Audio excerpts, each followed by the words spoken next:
এই যে রোটারিয়ানের the 4-way test Rotary, so এটা খুব ভালো জিনিস।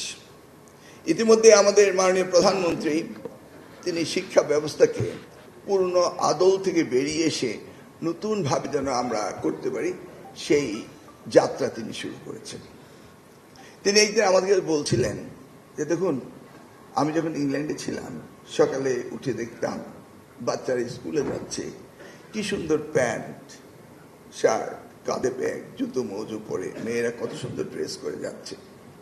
তা আমি ভাবতাম আমার দেশে কবে এটা হবে। এখন ভাবার সময় ওনার শেষ, এখন করার সময়। উনি দেশে এসেছেন, প্রধানমন্ত্রী হয়েছেন, তাই তিনি ইনস্ট্রাকশন দিয়েছেন এটা আমাদের করতে হবে। ওনার মাতা দেশমাতা বেগম খালেদা জিয়া তিনি নেই, তিনি কিন্তু এই শিশুদের জন্য প্রাথমিক স্কুলে খাতের বিনিময়ে শিক্ষা কর্মসূচি করেছিলেন।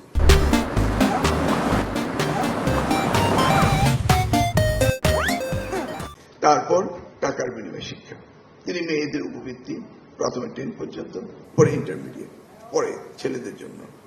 আবার বলেছিলেন যে যদি আবার দায়িত্ব পাই তাহলে ডিগ্রি পর্যন্ত মেয়েদেরকে উপবৃত্তির ব্যবস্থা করব। ওনার ভাগ্যে সেটা হয়নি, কিন্তু ওনার জ্যেষ্ঠ সন্তান জনাব তারেক রহমান প্রধানমন্ত্রী হওয়ার পর তিনি এই মেয়েদেরকে ডিগ্রি পর্যন্ত বৃত্তির ব্যবস্থা করলেন। অর্থাৎ আমি বলতে চাচ্ছি ধারাবাহিকতা, মা যেভাবে দেখেছে ছেলে ঠিক সেভাবে দেখেছে। স্কুলে বাচ্চাদেরকে যেন ভালোভাবে থাকে সেজন্য মিড ডে মিল এবং তাদের তাদের লেখাপড়ার জন্য আনন্দময় হয় সেজন্য নেই learning with happiness, class for sports culture, তারপরে family values, religious values, ethical values, moral values, এগুলিকে ইনক্লুশন করা হচ্ছে। এমনকি আমরা স্পোর্টসে সাঁতার, দাবা, এগুলি সব কিছুই আমরা ইনক্লুড করতে যাচ্ছি from the primary level.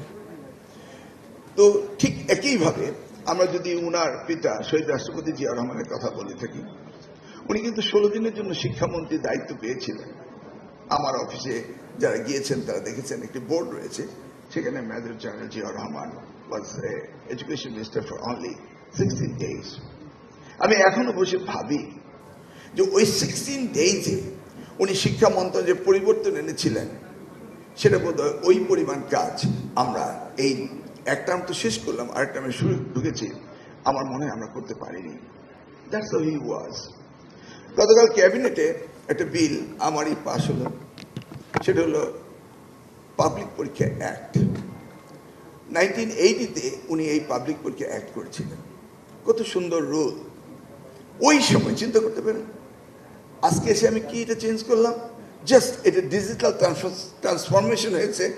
Digital কোনো সাজার ব্যবস্থা নেই, যদি কেউ ডিজিটালি নকল করে এটা সাজার ব্যবস্থা নেই, আমরা শুধু সেটাকে ইনক্লুড করলাম। তাহলে দেখেন ওনার ভিশনারি যে আইকিউ ছিল, যে দৃষ্টি নিয়ে উনি কাজ করেছেন, ইট ইজ আনবিলিভেবল।